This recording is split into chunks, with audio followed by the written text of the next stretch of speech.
So yeah, welcome, Nick. So great to welcome you to our class. Thank you. Just to refresh your memory, you're joining a group of graduate students at Northeastern University in Boston. They're all drawn to this course in the College of Professional Studies to learn about digital media. So all things new and all things digital. And one of the themes we talk about in the course is what's next. And it'd be crazy not to have AR, VR on that list of what's next. Because in my mind, it is one of the most exciting technologies. And I was blessed that you got on my radar screen as a thought leader and innovator, really doing interesting things, which you'll share with us tonight. You've got B2B applications, which are exciting. You've got military applications, which are exciting. Maybe you'll talk about some consumer applications, although I don't think that's completely on your roadmap. But everything in your world is intriguing to our class. Definitely. Yep. So yeah, we're excited to meet and learn from someone that's started a company, innovated with technology, brought to market like a really sweet device, which I think you're wearing on your neck. If I'm not one of mistaken. the versions I have around my neck, definitely. So yeah. So thank you for your time. Of course, I've got a student that would like to say some kind words about you. Needless to say, thank you for helping him with his assignment. It was kind of a blessed intersection of him reaching out to a thought leader and getting your thoughts on a bunch of topics. That worked out really well. And then James is going to introduce us to you tonight and welcome you officially. So awesome. And Nick, I'm sure we're going to get a thank you to Samantha. She was incredible. You've got a great friend on your team doing awesome things for you, Yes. really projecting your brand successfully and making you accessible and providing resources. So kudos, you've done well with her. I'll tell her, thank you. Hi, Nick, it's James. Good to see you again. Good to see you, thank you. Yeah, thank you for your precious time, and we welcome you. We are really excited to hear from you about AR, AI, and smart glasses. Yeah, I interviewed him for our interview project, and kindly he has given me such honest and inspirational and wise words. And Nick is the founder and CEO of ThirdEye Gen, a smart glasses company, leading the industry of augmented reality, mixed reality, and AI solutions. He graduated from UPenn and majored in economics and SSE, which is system science and engineering. He played rugby and golf at UPenn. And in his spare time, he also enjoys rowing, golfing, reading books, marathon training, and doing charity works. And he has strong technical background in the field of AR. He also published several patents. One of the biggest partnership of ThirdEye is the Department of Defense, US Army, Air Force, and Navy. And he received an award from the director of the US Army for his work and presentation. At the same time, he really cares about healthcare like telehealth. Smart glasses will be replace smartphones in 5 to 10 years, and it contains infinite possibilities. I believe this time will be a valuable moment for us. Please welcome Nick with warm applause. Thank you. Thank you for those kind words, James. Really appreciate it. So you're thoroughly welcomed and feeling appreciated. That's our hope. Awesome. The class is small, Nick, very informal. So be as casual and candid and direct as you would like.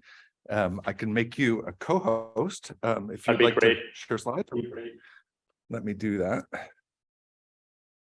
So I'll start off with like a brief presentation and a video that showcases some of this tech, and then feel free to ask any questions afterwards. Free-flowing conversation. There, you're the co-host, so you can share your screen. Let me know when you can see the presentation, please. Yep, we can see that. All right. I'll just caution you, Nick. The class has like mixed degrees of knowledge about AR and VR. I'll keep it simple. I'll keep it introductory. Be slow. Definitely. And Feel free, anyone, to maybe ask any questions along the way. questions. No matter what type of question it is, feel free to ask any questions. Happy to answer anything about AR, VR. And I wanted to start off with a brief presentation and a video that really kind of gives a good idea about what AR does. And this will also be helpful for everyone in the class to understand how this technology looks. And feel free to ask any questions at the end, and I'm happy to answer anything for anyone. So this is a brief presentation. It won't be longer than 5 minutes. It's just a really brief background about ThirdEye. At ThirdEye, we develop augmented reality and artificial intelligence solutions. So we make both the smart glasses, one of which I have around my neck right here, as well as software solutions for different industries. So our team, we have a really strong team. A lot of them have developed this tech for the US government before, and that's really helpful in terms of developing this type of advanced applications and this really cutting edge type of tech. Here are a couple applications we developed for the US government. You can see in this bottom picture, this is an example of a heads-up display where a soldier wearing a helmet has an AR display connected to the helmet and has heads-up information. So a lot of technology started with the US government first and then became commercialized later. For example, the internet started in the US Army and then became commercialized in consumers, as well as GPS, radar, and AR is one of those tech. So why is AR and smart glasses expected to become the future of computing? So about 50, 60 years ago, we had mainframe computers the size of an entire room. Then that became miniaturized into desktop computers, then laptops. And over the last 20 years or so, smartphones from the iPhone was the major revolution here. Then every company came into the smartphone market, and that really became a pervasive mobile tool for everyone to use. Smart glasses are expected to become the next major computational platform after the smartphone. The reason is because smart glasses enable you to be hands-free. Everyone's here walked around a major city where everyone's looking down at their phone, bumping into each other. So smart glasses enable you not to have to look down. Your hands are hands-free, and you can bring up any relevant digital information you need live in front of your field of view, whether it's someone calling you and their 3D hologram comes up, or different types of digital information. Pretty much anything a phone can do, eventually a smart glass can do and bring it up. And that's why this is considered the next major computational platform. So we develop both the software and hardware, and that's something that really helps us have a pretty big competitive advantage in this field. Whereas many companies, they just focus either on the hardware or the software side. We're one of the only companies in the space that the US government and military actively uses. That's a really high validation to have, and they're using it across different bases. One use case of this is, say, a US medic or mechanic, they wear the glasses, a remote expert who could be hundreds of miles away can see exactly what they see in real time via the camera in the glasses. So this is a phone on your face, basically. And the medic or mechanic can be working on a machine, have digital information brought up, like step-by-step instructions, how to fix a really complex piece of machinery. And what we've seen is this has helped them be almost 40% faster in terms of how they operate. And also it reduces machine downtime and it reduces training costs. So it's really a win-win for a lot of B2B use cases. And that's why we're focused primarily on the B2B side right now, because as you can see from this glasses form factor, this isn't something that you would walk around the street wearing right now. This isn't a B2C form factor right now. Maybe in 5 years or so, this will look like a pair of Ray-Bans or Oakley sunglasses. But right now, the form factor is still more suited for a B2B business use case. And this is from many different industries. And the beauty of the B2B use case is they're always looking at it from how this help my return on investment. Whereas B2C is primarily gaming or entertainment or those type of use cases. B2B is more about specific problems they're trying to solve, which is really helpful for AR. So Nick, let me give you a chance to catch your breath. I've got a story or two, just Definitely. build on kind of what you're sharing. I had the blessing about 3 or 4 years ago to be doing consulting work for Lenovo. And they have a strong AR business. You're probably familiar with their AR3 glasses. I was part of the launch team that brought them to market.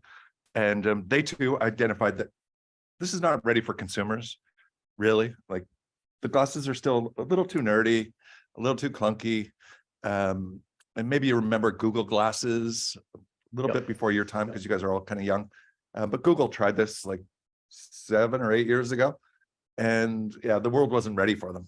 But in the business world or the military world, people are ready for this because it can make them more productive. It can speed up their jobs, or it can make them safer. So there's a willingness to, look a little nerdy, but just like wearing a hard helmet or something, you just do it because it's part of your job.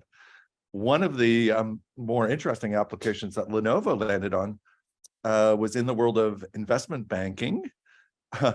And maybe you've seen on TV, all these bond traders, they have like 15 screens in front of them, with foreign exchange and currencies and algorithms and whatnot.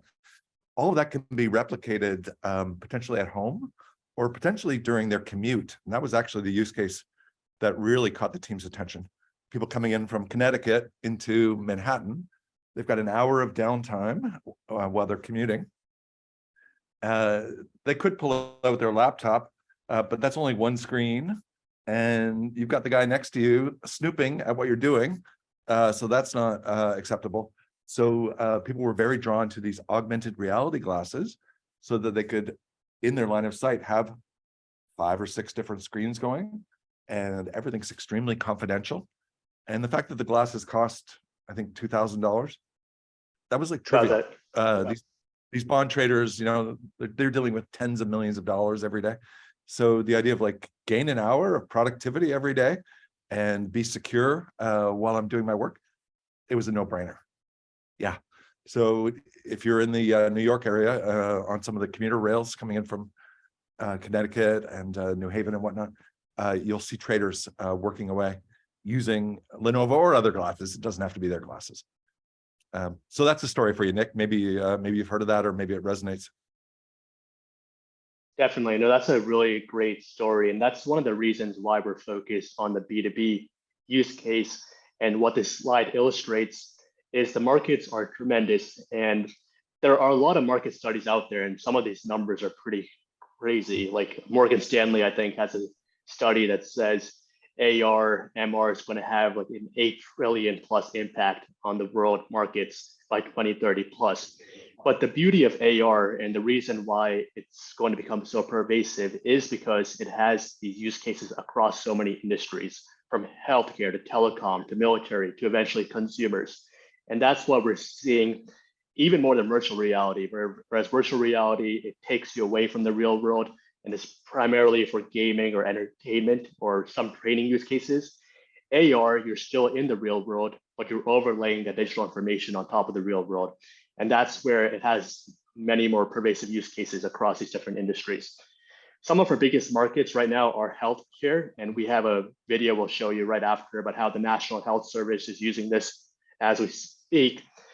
What we saw during the pandemic is we really wanted to help first responders out, because a lot of our team and some of our advisors, they work with hospitals and first responder groups. And we asked them, how could AR be beneficial for first responders?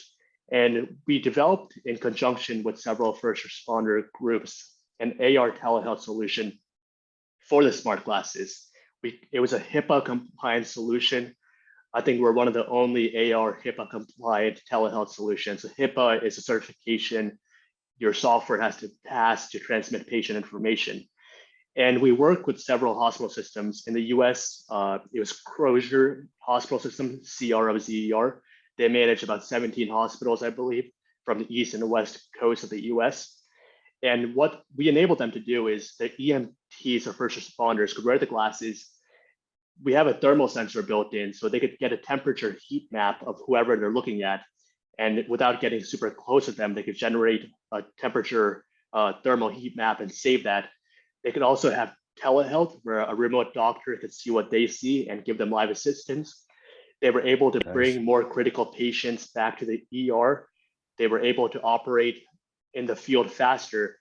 So this became really popular, and we partnered with AT&T FirstNet. FirstNet manages all the first responder spectrum nationwide, cellular spectrum, specifically for first responders.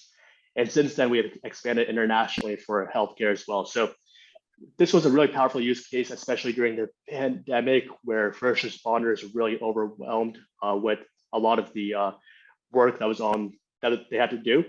And that was really great to see about how AR could be beneficial in the healthcare side. Some other use cases in healthcare include for the vision impaired community.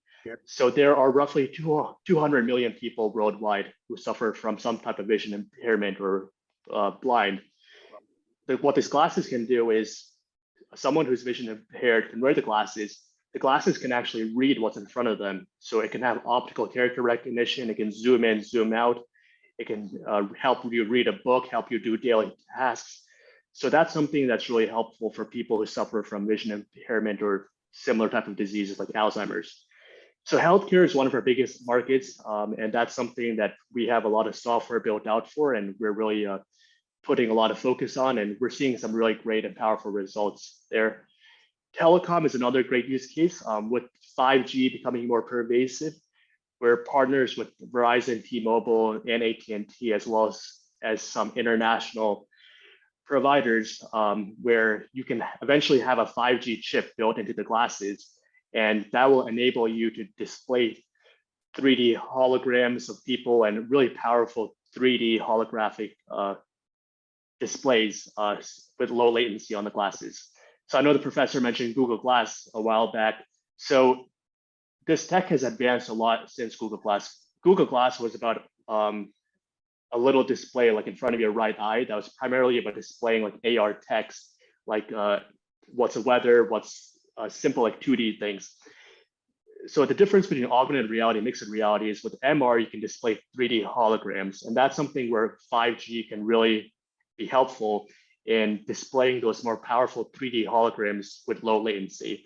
And that's what will enable a lot of these powerful applications to become more pervasive and help this being used by many people worldwide.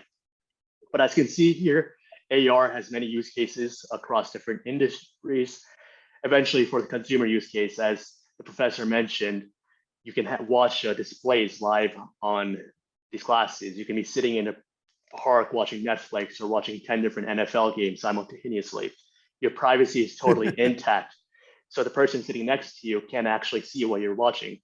This is something we're actually in the process of talking to several airlines, international airlines, where for first class passengers, instead of looking at the tiny movie screen in the seat in front of you, why don't you give the passengers a pair of lightweight AR glasses? They can watch movies, they can be laying back on their seat. So this will help some of the consumer AR use cases like watching entertainment, things like that become much more enjoyable. And also you'll have your privacy totally intact. So the use cases are tremendous. We have an app store. Every day we're seeing more types of apps being developed for the glasses. So it's really just the beginning stages of just like the cell phone, the iPhone took off because of the app store and all the apps that were developed for the iPhone. Right. That's what's going to help take off these glasses. It's all the different apps and students like in your class right now who help make applications that we haven't even thought of yet for the glasses. So that's really some of the overview of some of the use cases, but we're really at the beginning stages of this. We have a lot of patents in this field from the hardware and software sides. If anyone's interested later, feel free to take a look. And these really go in depth about some of the hardware and kind of sensors and software work we did to develop our glasses. Wow. So guys, have you ever met someone with this many patents? That's pretty impressive. As well as some other team members, yes. So one of our advantages is we develop both the software and hardware. So that's one of the reasons we did that is because we dealt with some of our end customers who came to us, and they said if they had one customer, like say a Microsoft HoloLens, who developed the hardware, and another customer and another vendor developed the software, they would always run into these compatibility issues because the software company might blame the hardware company, and the hardware company might blame the software company. So we put in a lot of work to develop both the hardware and software in-house, and that really helps us develop a more full solution and give a better total package for the end customer. So these are just some high-level metrics we're seeing, which is numbers are always good when you're talking to why people should use this tech. So about 40% reduction in task time because your hands free. Roughly 80% of the world, and I didn't even know this, is that 80% of the world uses their hands while they work. Because think about all the frontline workers, technicians in all these field service companies like Verizon and things like that. So all these people who have to use their hands while they work, AR smart glasses enable them to be hands-free. So that's something that's really valuable, and it's going to just help them become more useful in the field. Another use case is from the environmental side, ESG side, where with these glasses, you can actually help reduce the travel costs of a company, and you can also reduce the material waste by displaying holograms. So what we saw was before, a senior technician had to fly on site to different locations to help train people or be more on site. Whereas now with these smart glasses, you can have a more junior mechanic or technician. You don't need to fly everyone out everywhere. And all the instructions can be brought up on the glasses. You can actually have a 3D hologram of the senior expert who might have a 30, 40 years experience in this field. You can have that hologram brought up on the glasses. This is something we've seen for auto mechanics, for example. We're working with Porsche and several other car companies where you have all these dealerships nationwide. You might have a lot of mechanics who don't know how to do a lot of these intricate, like complex repairs. So with these glasses, you can have those instructions brought up, or a senior expert can basically be in virtually and give the input on how to do a repair, things like that. So that's something we're seeing have a lot of momentum right now, and one of the reasons we're focused on the B2B side. So these are just a few metrics, and we're seeing more as well. Some Nick, other, let me sure. give the class yet another example, and you can have a sip of water or catch your breath. Sure. You're doing a great job, by the way. I've been friends with an orthopedic surgeon who's founded a company and has had immense success. Nick, you may be tracking also VR. They're addressing the problem of orthopedic surgeons, you know, the guys who fix your broken arm or your broken leg. They have like one of the world's most challenging jobs because there's an immense toolkit of devices that they use, depending on the shoulder or the knee or the hip, or whatever joint they're working on. And these tools get developed very quickly, and there's constant innovation. And these surgeons, they can't keep up with the pace of innovation. So they're using augmented reality to train surgeons on these new devices, which is exciting for patients. Like all of a sudden you've got a doctor that maybe they haven't done the procedure on your shoulder in a while, but they've brushed up on it through a training session on augmented reality from some of the best surgeons in the world. But it's also a huge win for the medical device companies like Boston Scientific here in our community. They want doctors to be using the latest and greatest.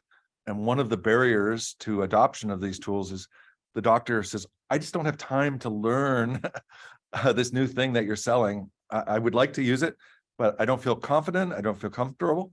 I'm going to keep using something, you know, from the last generation or this generation before that.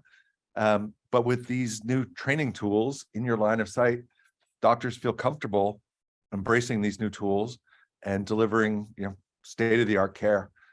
So OSSO VR, OSSO VR, Dr. Barad, he trained at Boston Children's Hospital. He's back in California now. But he took me under his wing like 5 or 6 years ago when his company was just getting off the ground. Really showed me a lot about augmented reality and virtual reality in healthcare. So Nick, everything you're sharing, I'm completely tracking. 'cause he kind of opened my eyes to this years ago. And his company was just like a dream at that point. But now I think he's close to 150 employees. They've raised a lot of money. And Nick, I hope they're using your technology. If they're not, shame on him. They should be. But I can't speak to that. Are you familiar with his work by chance? Definitely. I think I've heard of the company, and we are partnered with a lot of software companies in the healthcare space. Some of them, they require FDA approval, which we're working on getting for our next version of our glasses. But for the field use cases, like for telehealth and things like that, our current glasses are working well. But this is why AR is such a great space to get into. So for anyone who's interested, like the market is just getting bigger and bigger with so many use cases in this space. Yeah. So we have a video we'll show you, and then we can go into the Q&A. Let me just open that up. Let me know when you can see the page. I think we're seeing it. Yep. Awesome. So this is just before we start. This is about the NHS in the UK. So they manage all the United Kingdom's healthcare system. So they saw our AR telehealth use cases in the US, and they wanted to implement this for their nurses for a similar telehealth use case in the UK. So.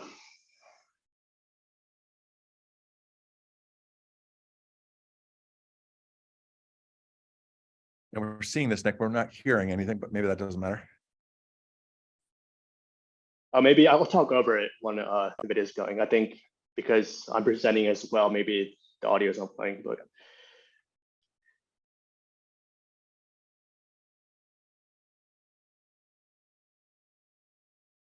So this is primarily for their nurses, and they were using the X2 MR glasses.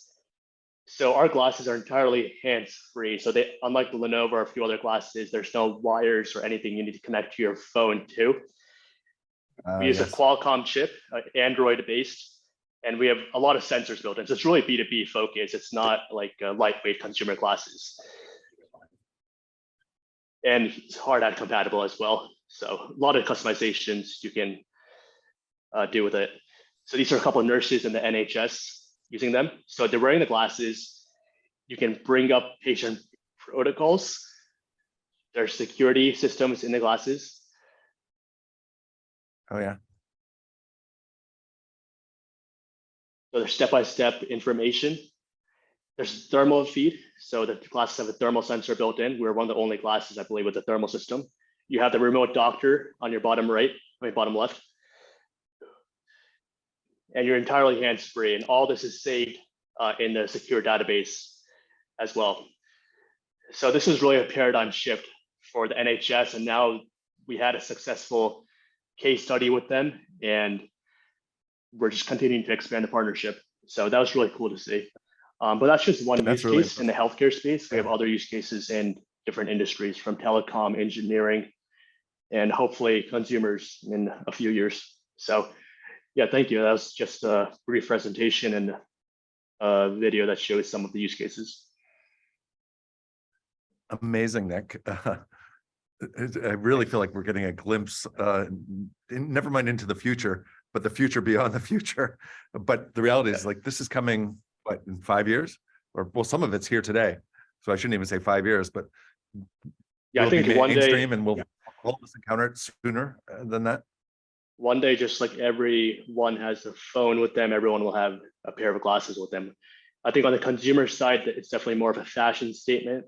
So that's where, like you saw Facebook partner with Ray-Ban, and we're partnering with some, like a few European fashion brands on that side. So I think on the consumer side, it's got to become more of a fashion statement. But on the B2B side, we're seeing this used already in a lot of spaces. So from the US government to hospitals to telecom. So it's going to become more and more pervasive. Now, one of the leapfrogs beyond glasses that I've read about, and I'd like your thoughts, contact lens technology. Is that real? And are we going to see that in our lifetimes too? And what are the barriers to that? Definitely, that's a great question. And I'm sure everyone here has seen the TV show Black Mirror.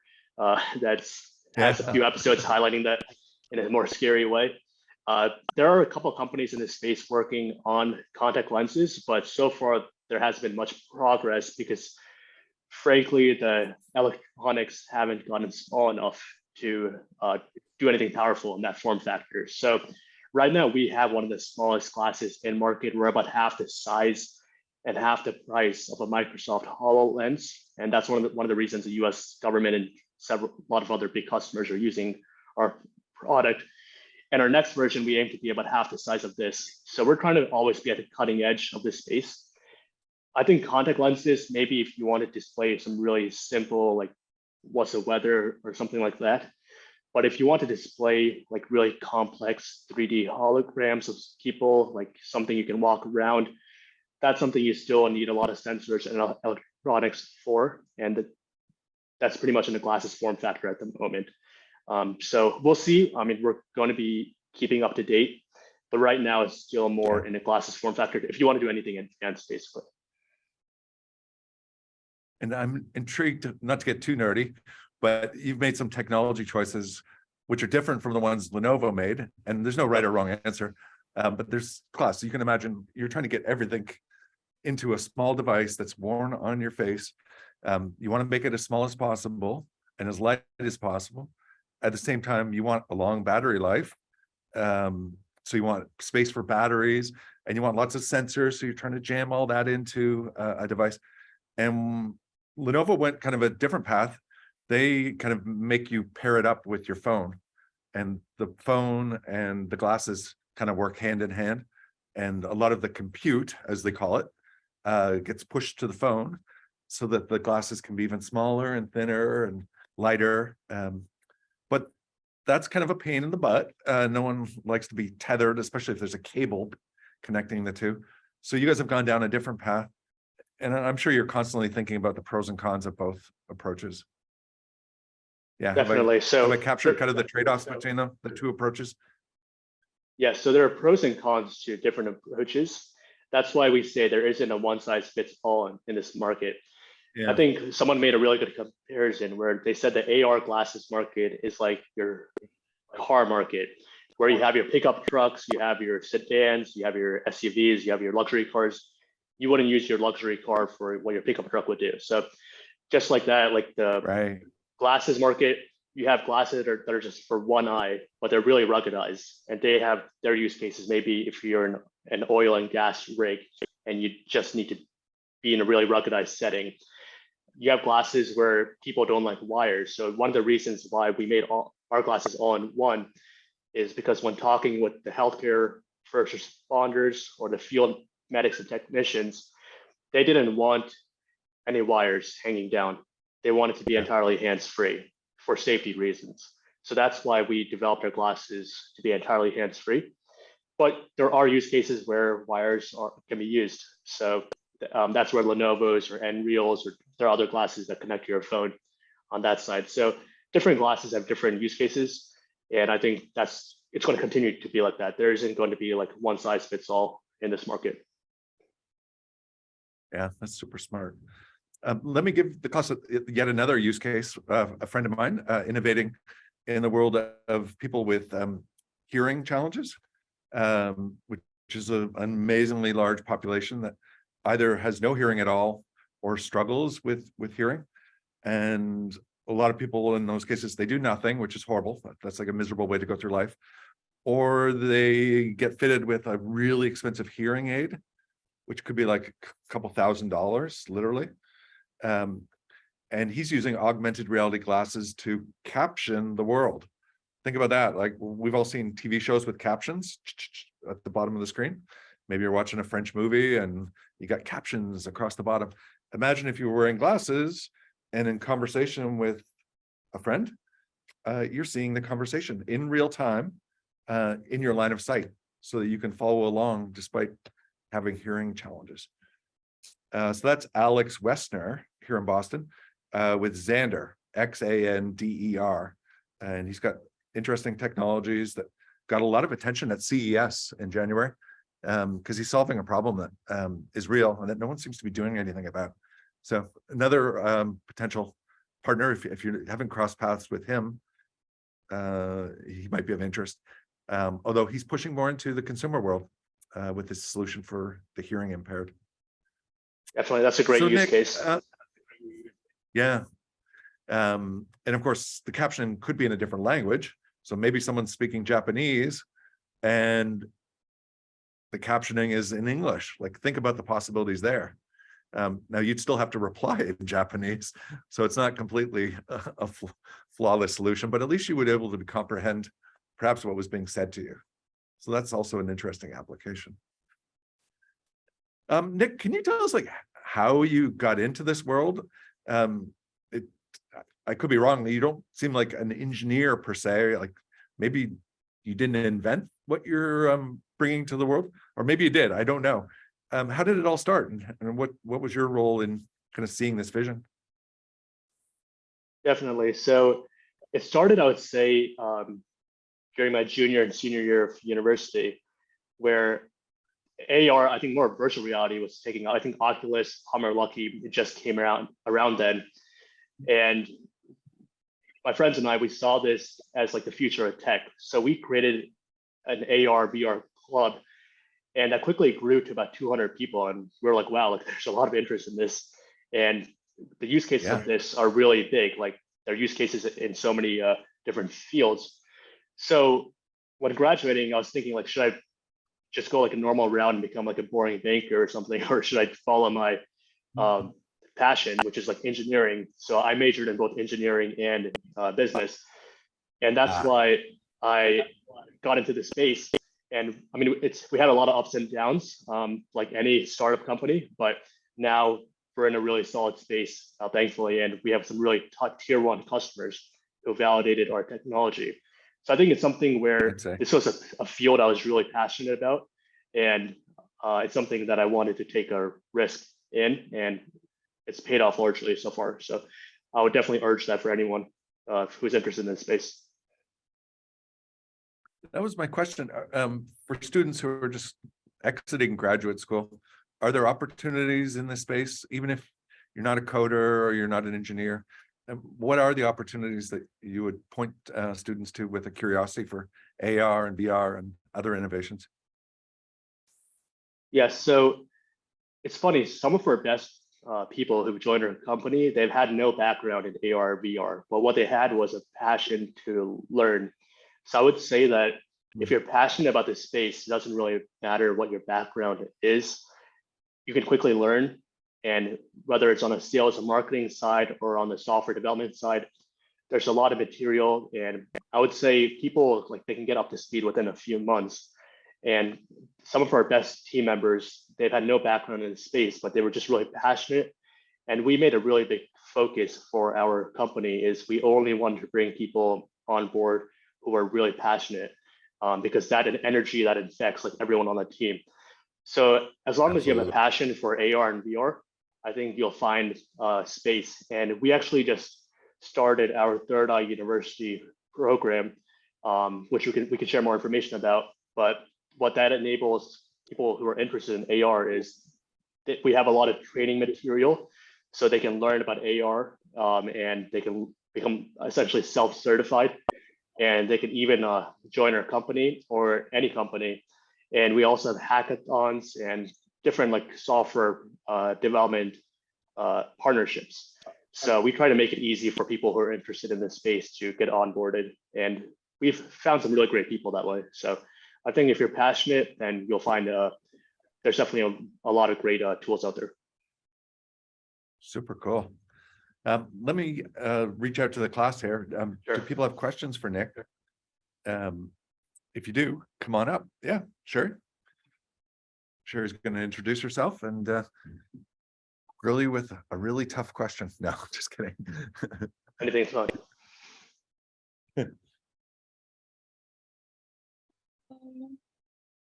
Hello. Hey, My how are name you? is Sherry. Good. How are you? My question is, do you think that theaters would adapt to this and maybe even have movies on the glasses rather than going to like actual theaters? Yeah, that's a great question. I think once we get the consumer glasses, once they're lightweight enough, you'll start seeing people watching movies. I think eventually these will replace your television or your iPad, because the virtual screen on these glasses is much bigger in size than most televisions or laptops. And also you have your privacy totally intact. So the person sitting next to you has no idea what you're watching. And you could be laying back on your bed or on your couch and have the virtual screen in front of you. So I think once these get smaller in size, this will replace the television, and eventually maybe even the theater, or it might complement the theater watch. So, but I definitely think it's going to replace your TV in the future. Nice. Okay, thank you. Yep. So Nick, one complaint I've heard about virtual reality is that, especially when it's used at home, first of all, you're tethered and you've got cables, so you're like tripping on your furniture and whatnot. But also it's said to be very isolating and not very social, because you're immersed with this headset on, and your roommate or your partner, or your kids, they can't talk to you, they can't really engage with you. So that's like a complaint about virtual reality. Augmented reality, I think, as you've said, it's a little more socially engaging. It could be as small as a pair of stylish glasses. Am I right in thinking about it that way? And is that one of the reasons why AR might get traction or will get traction faster than VR? Definitely, I totally agree with that point. And several differentiators between augmented reality and virtual reality is that virtual reality, one, it's easier to develop a VR headset than an AR glasses in terms of the actual tech that goes into a virtual reality glasses, because it's larger in size. It's just easier to develop than making lightweight AR glasses. And with AR glasses, you don't have any of that nausea or vertigo feeling that many people feel with virtual reality, where you feel like you're not there in person and your body gets like motion sickness or some type of issue like that. So with augmented reality, you're still in the real world. You're just overlaying information on top of it. So you don't deal with any of that motion sickness. And I totally agree. I think that's why like these market studies predict AR to have a much bigger impact than virtual reality, much larger market size and many more industries. So we're just at the beginning stages, but AR is going to become much bigger than VR. Eventually it might combine into one, but right now it's still two different type of products. Which brings us to like the elephant in the room, known as Apple. Sure you've heard of them. I've heard of them. It seems like it's the worst kept secret in the world that they have an interest in launching some type of AR glass headset device. Can you share like what's broadly known? You don't need to share secrets, of course. And do you think they'll be successful? And do you think that will finally get it onto the world's radar screen, like as a consumer device? Definitely. So I think they're trying to do more of a B2C type of mixed reality headset, similar to like what Meta tried to do with their Quest Pro. So they want to do like a virtual reality headset that also has pass-through AR. So it isn't entirely similar to like the smart glasses. It's more similar to like something that can do virtual reality and also pass through AR. But they're definitely going to have a huge impact, and it's going to help get the name out and make this more pervasive by hundreds of millions of people worldwide, which is the goal. We want as many people to know about AR, VR as possible. But I think in especially the B2B market, because the use cases are so niche, where the healthcare use case is different from the field service, telecom, you're going to have many different classes succeed in the B2B side. I think on the B2C side, that's where you might just have like Apple and maybe Meta. But I think B2B and B2C are two different markets and with really different use cases. But it's going to be really good once Apple comes in, because a lot more people are going to become familiar with AR and VR. Yeah. I've got a question from a student studying remotely. They want to understand about UX design, user experience design, for augmented reality. Like, do you have user experience designers on your team? Is it a specialized set of skills? Where might you get those skills if you were a student, et cetera, et cetera? Yeah, that's a great question. That's one of the hardest things about these glasses is unlike your phone, which you can just slip into your pocket, these glasses you got to wear on your face. And that makes the user interface that much more important. So we did a lot of UI testing in terms of going to our end customers, and we added a bunch of user interface designs. So you can control the glasses with voice commands in 80+ languages. You can use your gestures with your hands. You can use your head motion, moving your head around similar to a VR headset, or you can even use your phone as like a wireless controller. And we found that addresses, I would say, like 99% of how people wanted to interact with the glasses. But this is definitely a huge factor. And this is totally new. This is the first time many people have tried on headsets. And what we found is they're much more particular about what they wear on their face than what they put into their pant pocket, like a phone. So they're much more careful about how they use the glasses. So I think that's why it took a lot of work. It took a lot of working with the end customer and listening to their feedback. And I think that's really important to make any product successful is you need to incorporate the customer feedback. We've seen a lot of products in this market fail, and we learned a lot of lessons from them. And some of these companies have raised like hundreds of millions of dollars, and then they go bankrupt. The reason is they make a really advanced product, but it doesn't really solve customer or end user needs. It's just like a really cool piece of tech. But you got to make like that really advanced piece of tech, but also listen to the end customer feedback and incorporate that and make this into like a useful tool. And that's something we try really hard to do. And so far, thankfully, we have some really cool case studies from some of our big partners. So it's a continuous process. We're always incorporating their feedback and always trying to update the glasses as well. Yeah, so guys, there's like so many lessons learned from Silicon Valley about technologies that get developed by really smart engineers and whatnot. And they think it's the coolest thing, but it's not like grounded in anything that people will pay for. So it's like we say technology in search of a problem. And that's not how it's supposed to be done.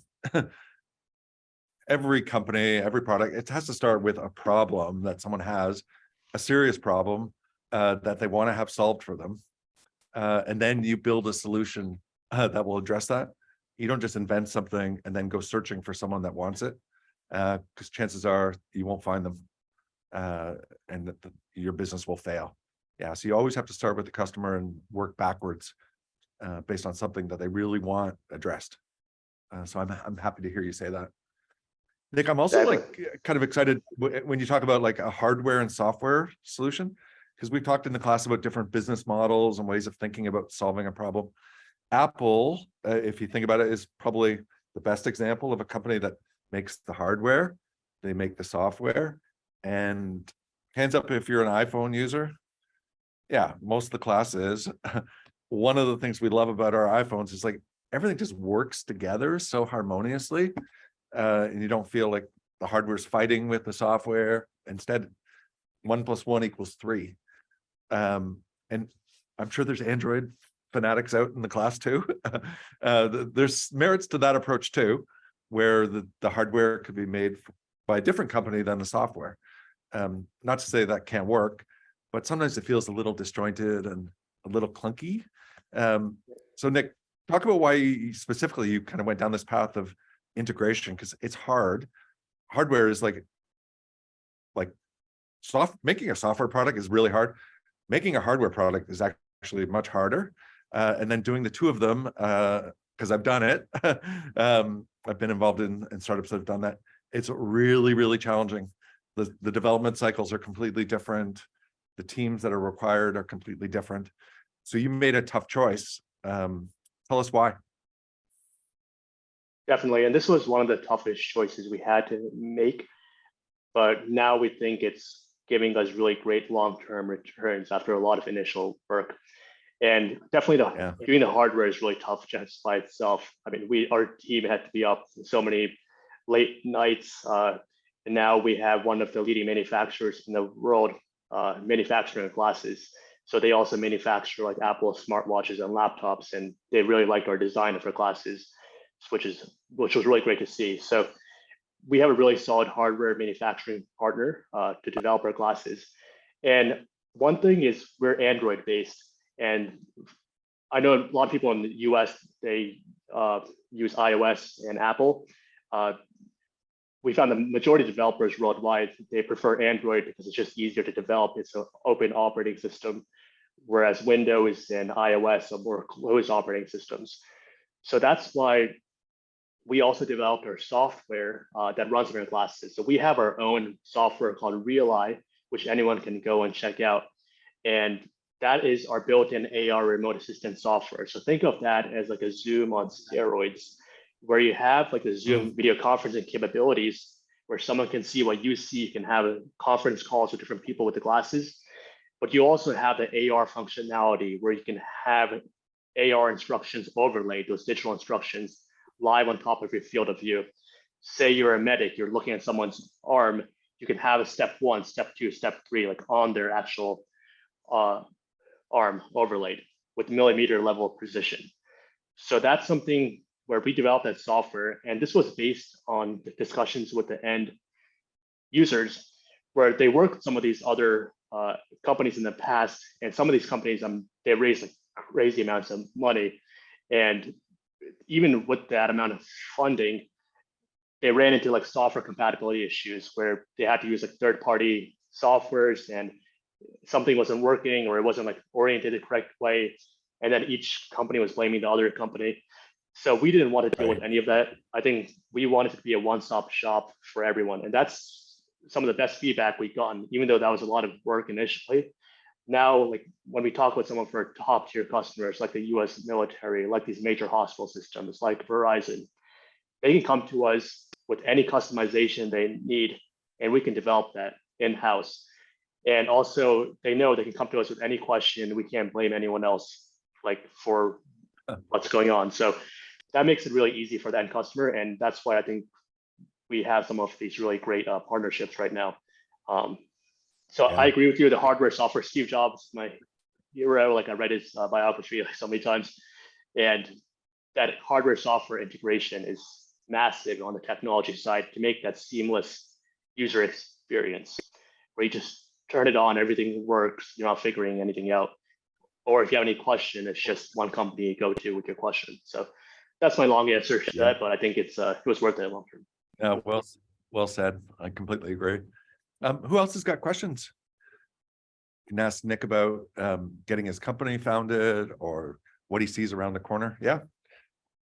Gonna have James back up here at the screen.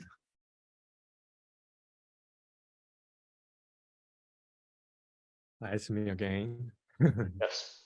I know your background is a technology, and I want to ask about have you trained or studied about being CEO? Like what was the biggest challenge by leading a group?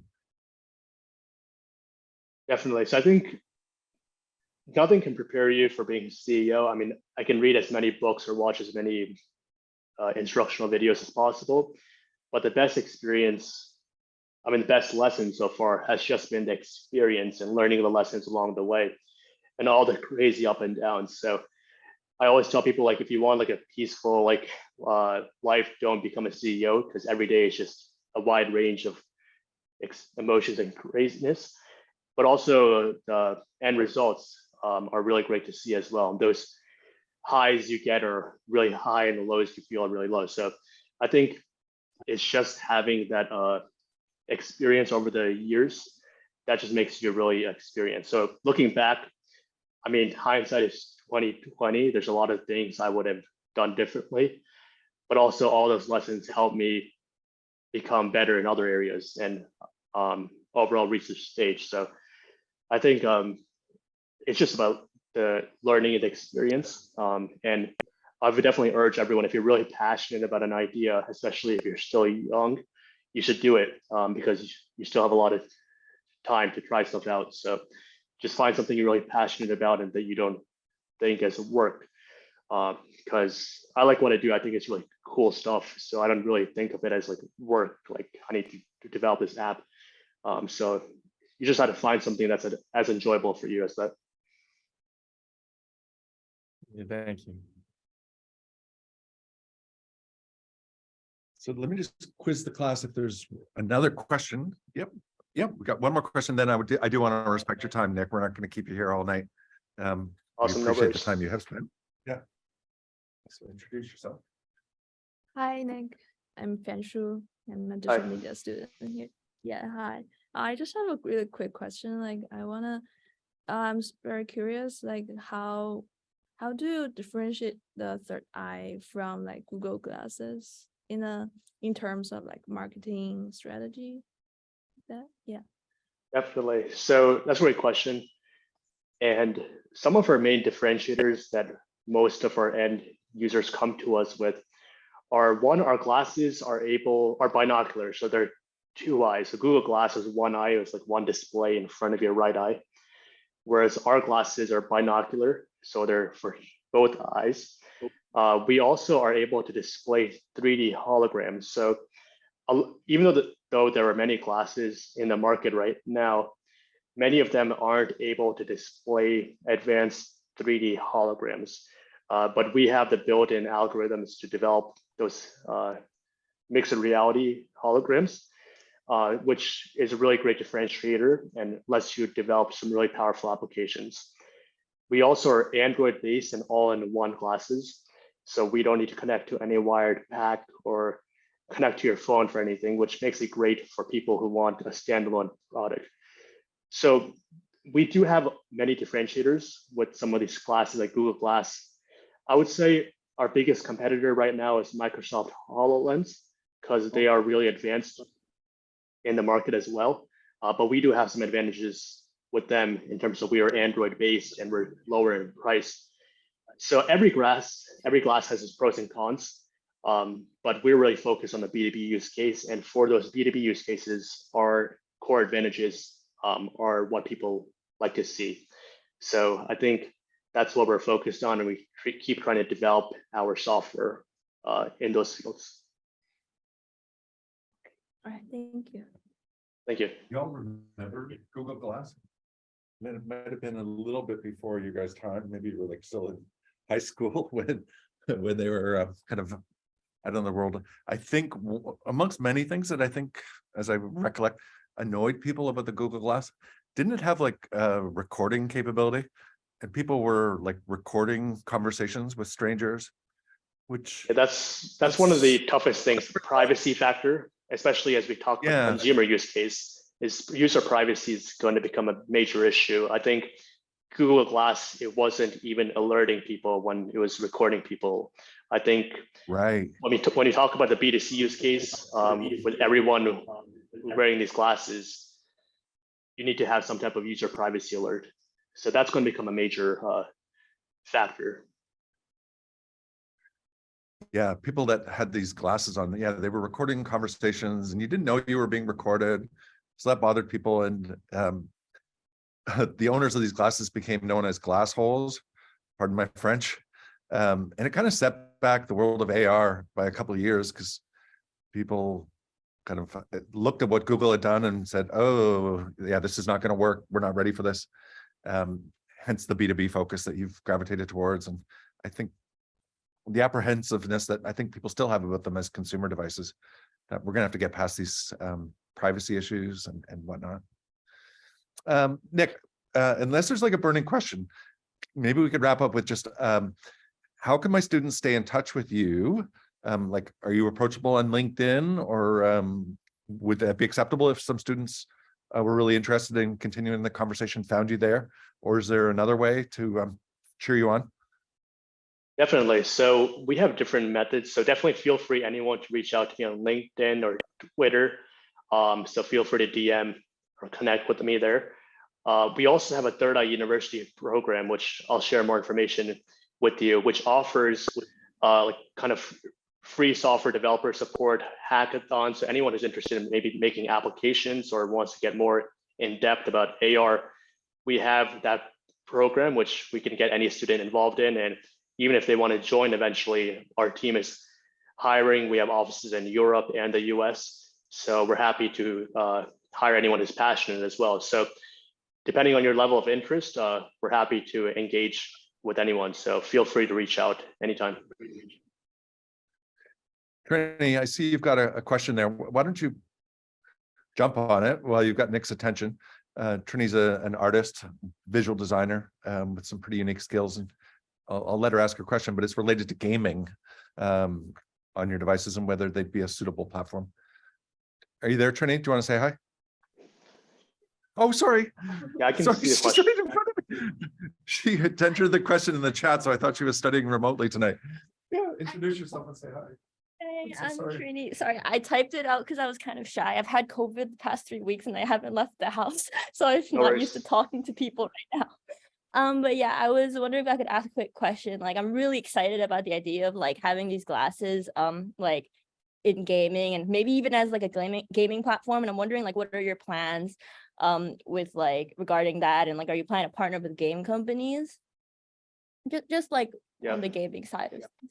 That's a great question. So definitely, as we're coming out with our next version of our glasses, which will be more B2C focused, and it will have more sensors, which will enable some really cool gaming applications. For example, you could wear the glasses, you could be walking around New York City or any city. You could have a virtual like dragon fly behind a skyscraper at you. So there's like really cool like mixed reality applications that involve, like, everyone heard of Pokemon Go. So Pokemon Go is like probably the most popular AR game so far. So I think that was just the beginning. As this tech gets more and more powerful, you'll be able to place like digital objects with millimeter level accuracy on any real world location. So we are partnering with gaming companies, and we use Android. So you can develop applications in Unity. We have a Unity and Unreal Engine SDK. So those are the primary gaming development engines. So games are going to become more pervasive, and especially for the B2C market, I think that's what's going to make these take off, is the really cool games. And we haven't even thought of the games yet. I think that's something that our partners are going to come up with, the gaming ideas. Like, some of these ideas are going to be really cool to see that people come up with. Yeah, sounds really cool. Like, if you guys partnered up with Pokemon Go, I think that would be really, really interesting. I love Pokemon Go, so yeah, thank you so much. Definitely. Super awesome. Nick, I'm so glad we had the opportunity to have you join us. It was fortuitous. As I said, Samantha's doing great work on your behalf, and she reached out to me, and I immediately saw an opportunity for you to join our class and just bring to life like an abstract idea of AR and VR and help us understand like what it really means and where there's opportunities for graduates coming out of a digital media program. So thank you so much. You've been so generous with your time and your advice, and the opportunity to reach out is definitely an exciting one. Oh, yes. Can we do a Zoom screenshot for Sure. social media? Sure. Yeah. Thank you for reminding me. Let me put my glasses on. I'll put us into like checkerboard mode. Or oh, okay, yeah. Yeah, okay. She's going to take a picture of us in front of the screen in our class. So Awesome. bear with us.